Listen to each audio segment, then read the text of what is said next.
तो नरसिंह जी ने करा दिया, लेकिन कल की व्यवस्था है नहीं, और कल शिवरात्रि है, कल तो कुछ विशेष प्रसादी होनी चाहिए, अगले दिन भंडारा भी होना चाहिए शंकर जी का, लेकिन अब नरसिंह जी के पास व्यवस्था नहीं है। तो नरसिंह जी थोड़ा सा मन ही मन सोच रहे थे कि चलो आज काम चल गया, कल चलेगा कैसे, और चलो कल रूखा सूखा खिला दे, लेकिन परसों तो शिवरात्रि का भंडारा भी करना, तो भंडारा कैसे होगा, ये चिंता थोड़ी सी नरसिंह जी को हुई। इधर मेरे भाई बहन 4 यात्री जिनको द्वारिका धाम की यात्रा पर जाना था, वो 4 लोग थे। उनके पास 700 रुपए थे उस समय के। 700 आज आप कल्पना करें कितना होगा, गणित लगाओ। तो 700 रुपए उनके पास थे। तो जूनागढ़ नगर में आए और ये खोज करने लगे कि जिन सेठ जी का प्रतिष्ठान द्वारिका में हो, जिनकी हुंडी द्वारिका में चले जाए, उन सेठ जी के पास हम ये रकम जमा करके हुंडी लिखवा ले और वहां द्वारिका में जाकर के पैसा ले लेंगे। तो घूम रहे थे, लोगों से पूछ रहे थे। इतने में वही सारंग मिल गया, नरसिंह जी का मामा मिल गया। वो हर प्रकार से नरसिंह जी को नीचा दिखाने में लगा रहता था, बदनामी करने में लगा रहता था। सारंग मिल गया। अब इन लोगों ने भैया राम राम किया और बोले भैया कोई ऐसा साहूकार बताओ जिसका प्रतिष्ठान द्वारिका में हो, जिसकी हुंडी द्वारिका में चलती हो, तो हम यहाँ रकम जमा करके हुंडी लिखवा ले, हम लोग तीर्थ यात्री। उसने कहा कि नगर के बाहर चले जाओ, नरसिंह सेठ मिलेंगे, मढ़िया डाल करके रहते हैं, भजन आदि करते रहते हैं, लेकिन वो हैं बहुत बड़े व्यापारी, बहुत बड़ा व्यापार है। उन्हीं की असली हुंडी चलती है द्वारिका में। उनका द्वारिका में क्या पूरे भारत में बड़े बड़े प्रतिष्ठान है। माने मजाक की, अपमान भरे लहजे में उन्हीं के पास चले जाओ। सुनो, वो जल्दी तुम्हारी हुंडी जमा नहीं करेंगे, बिल्कुल पीछे ही पड़ जाओगे तो जमा कर लेंगे। उन्हीं की हुंडी चलेगी द्वारिका में। अब साहब ये चारों आ गए नरसिंह जी के पास, और नरसिंह जी के पास आकर के प्रणाम किया और प्रणाम करके कहने लगे कि नरसिंह जी, हम यात्री हैं, द्वारिका धाम जा रहे हैं, द्वारिका नाथ जी का दर्शन करने। तो ये 700 रुपए हैं, जमा कर लीजिए और हुंडी हमें लिख दीजिए, तो फिर आपके वहां दुकान से ले लेंगे। तो नरसिंह जी ने कहा किसी ने भैया बहका दिया आपको, हम तुम्हें सेठ लगते हैं क्या? हम तो सेठ लगते नहीं तुम।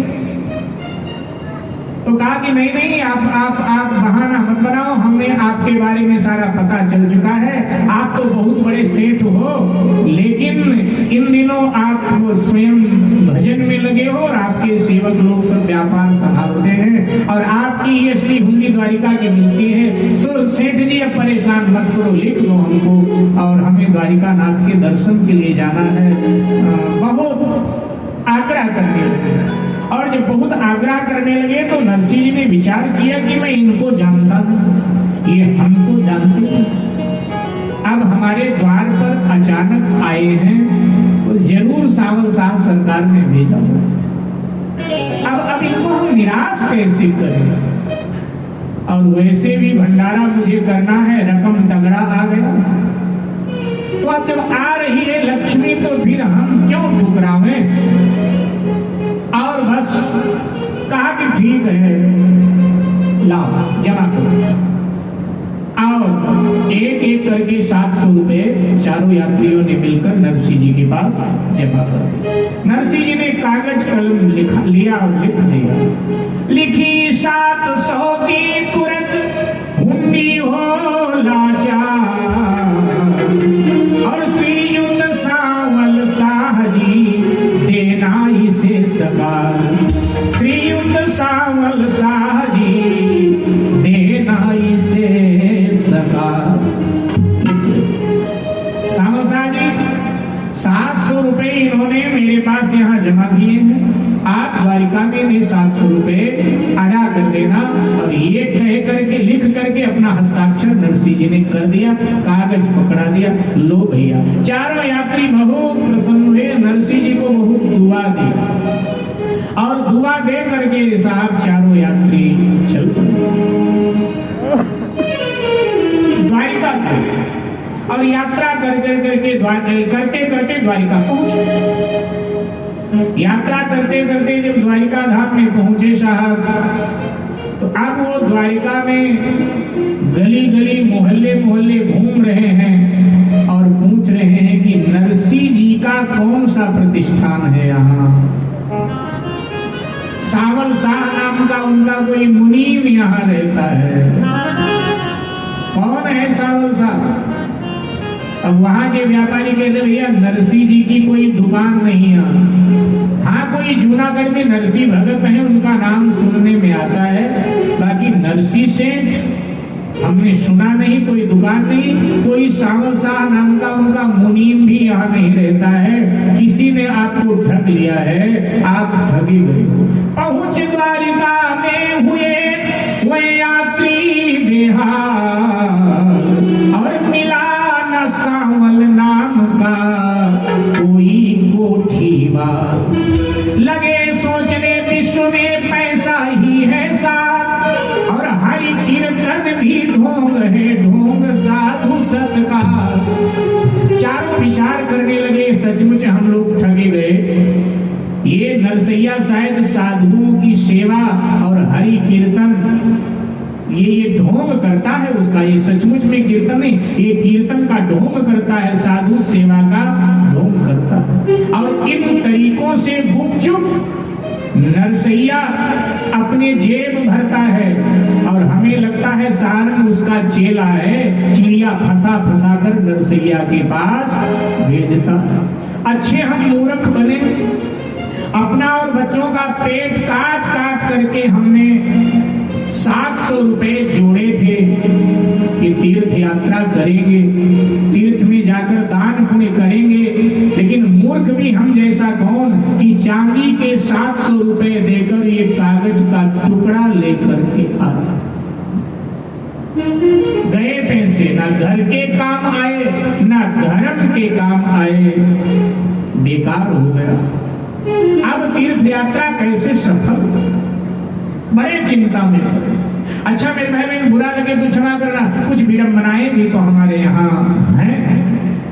तीर्थों का यह हाल है, नहीं धन बिना मान। तीर्थों का ये हाल है, नहीं धन बिना मान, और बात बात पर चाहिए सोना चांदी का। ये कुरीतियां भी तो हमारे तीर्थों में पनप गई। जिस पर रुपया है वही यहाँ हरि चरणों तक जा सकता है।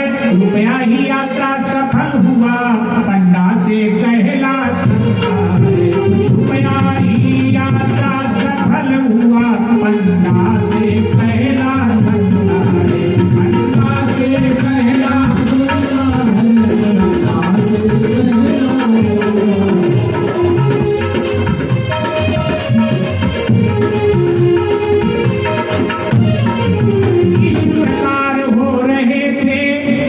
चारों लाचार, नरसिंह जी उस द्रव्य से यहाँ करते थे जीवना।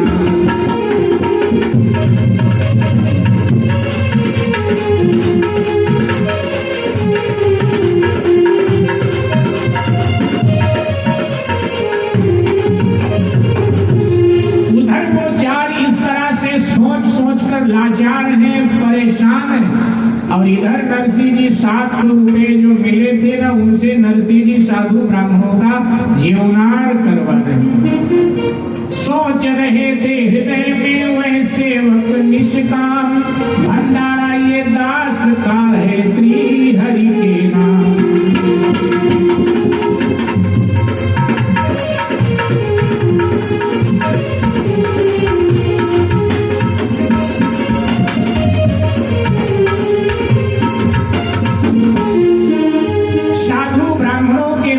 भगवान खाया करते हैं। नरसिंह जी ने कहा भगवान के नाम से जो 700 आए तो बस वो भगवान के काम ही तो लग रहे हैं कि साधु ब्राह्मणों के मुख से भगवान खाते हैं, भगवान का भोग लग रहा है। यहाँ भंडारा नरसिंह जी का चल रहा है, आनंद हो रहा है। और उधर मेरे भाई बहन वो परेशान, बेचारे बहुत परेशान। भाई बहन, नरसिंह जी को लगा कि इनमें से 1 रुपया भी बचाना नहीं है। पता नहीं ये 700 रुपए के रूप में लक्ष्मी कहीं आकर मुझे बहका न रही हो, इसलिए रखना नहीं है, सब साधु ब्राह्मणों की सेवा में लगा देना। लक्ष्मी से मुझे ना बहकाओ, मैं उसका नहीं भिखारी हूँ, नारायण सिर्फ आपका हूँ, कीर्तनिया और पुजारी।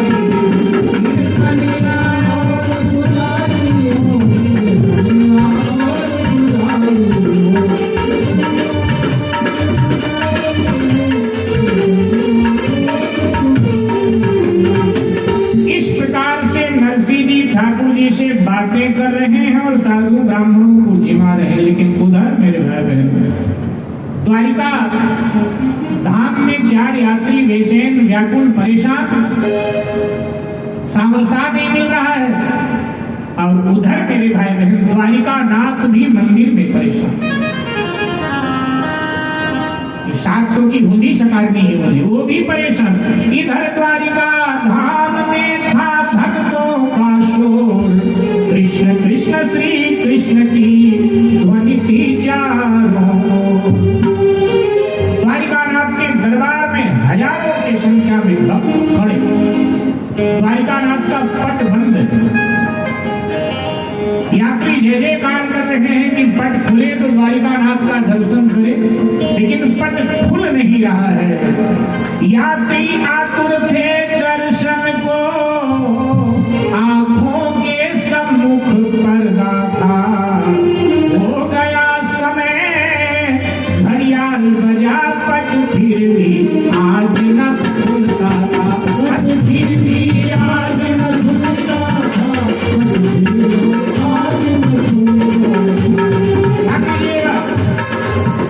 तीनों दृश्यों को आंखों में कैद कीजिए।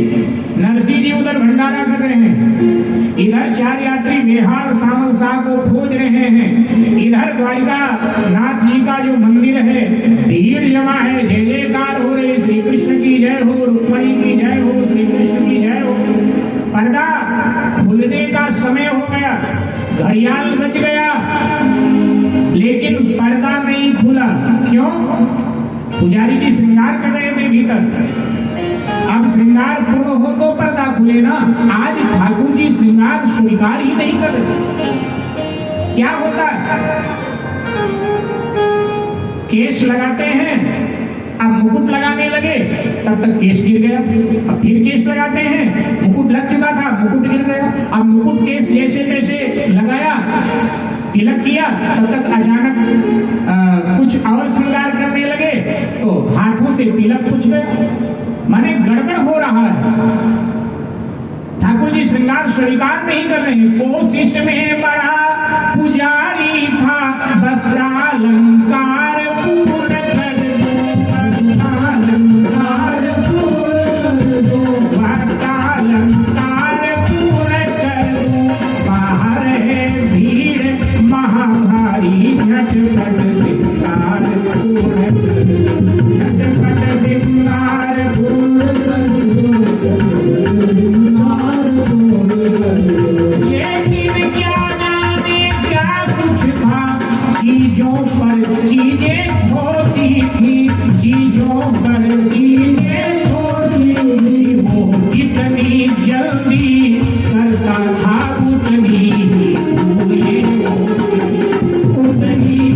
पूरे होगी। चक्कर किस समय चढ़ाता था तो गलती से पूछ जाता था, वो गलती से पूछ जाता था। पहनाता हार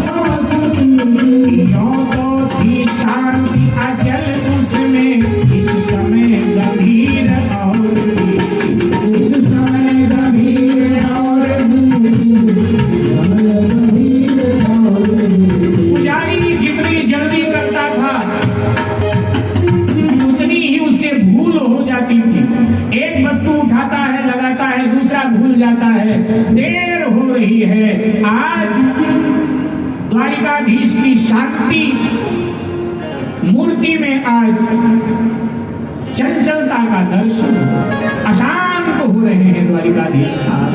शांत द्वारिकाधीश आज अशांति में है मेरे भाई। वहां घाट पर विकल थे लुटे हुए जनचार, सागर का हो पार पर उनका दुख अपार। नाना बातें सोच कर थकी बुद्धि जिस काल, तब प्राणों से ध्वनि हुई सुधियो श्री गोपाल। समुद्र के किनारे घूमते घूमते चारों समुद्र के किनारे पहुंच गए साहब, हम लुट गए। हे द्वारिकानाथ, अब तुम ही हमारा ख्याल करो, कैसे आपके मंदिर में प्रवेश होगा, कैसे आपका दर्शन होगा प्रभु।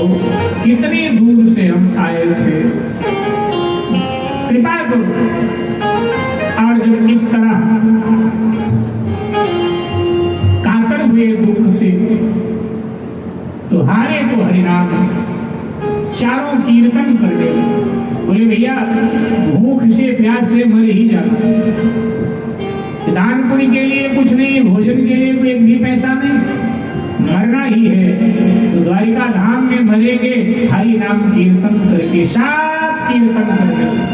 और मैं निवेदन करूं, और किसी कार्य में कंजूसी करो चलेगा, कीर्तन में कंजूसी मत करो, साथ गाओ, ठीक है। कुर्सी वाले भी माताएं बहनें सब गाओ, भाई भी गाओ।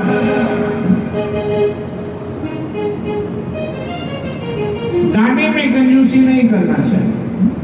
देखो गाना आवे तो भी गाओ, और ना आवे तो भी एक आध अक्षर बोल दो, और कुछ ना आवे तो जोर से मुंह फाड़ दो, आ कर दो, तो भी ठाकुर जी नंबर पूरा देंगे। बड़े सरल हैं हमारे ठाकुर जी, फेल करते नहीं पास कर देते हैं। हमने अपने यहाँ देहातों में देखा है, किसी के घर में ब्याह शादी हो तो गली मोहल्ले की बहनें गीत गाने जाती हैं। अब जिनको गीत गाना आता है वो गीत गाती रहती हैं, लेकिन जिनको गीत गाना नहीं आता, गीत गाने वालियों का मुंह देखती रहती है। और जैसे अंतिम अक्षर आता है तो भीड़ में वो भी आ कर देती है, जिससे पड़ोसन समझे कि ये भी गा लेती है, कोई कमजोर नहीं। तो ऐसे जोर से मुंह भी फाड़ दोगे, आ कर दोगे, तो भी नंबर पूरा मिलेगा। और वैसे भी कूलर की हवा बड़ी तेज है, मच्छर मुंह में घुस जाए कोई संभावना भी नहीं है। इसलिए मुंह फाड़ने में संकोच मत करना, पूरा मुंह फाड़ देना जोर जोर से। ठाकुर जी बड़े सरल हैं, समझेंगे कथा में बैठे बैठे हमें बुला रहे और बुलाएंगे किसको, तो भी नंबर पूरा का पूरा मिलेगा। इसलिए सब लोग भाव से सब गाने लगे, चारों यात्री गा रहे हैं। वाणी हर बार पुकार यही, कृष्णाय नमः, कृष्णाय नमः।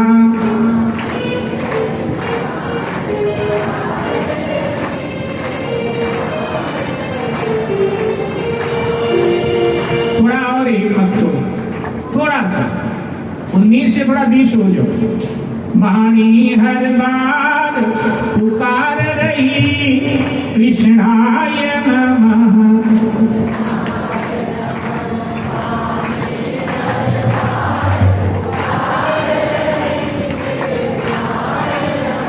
देखो बहुत बढ़िया गा रहे हैं आप सब। अगर हमें पता होता कि भिवानी के लोग इस बार इतना बढ़िया गाएंगे तो हम साज संगीत लाते ही नहीं, बेकार का खर्चा ना बढ़ाते, हम अकेले आ जाते।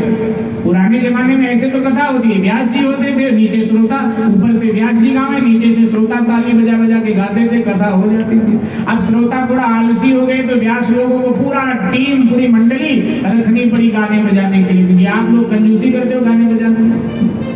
इसलिए अब सब गाइएगा, ठीक है। वाणी हर बार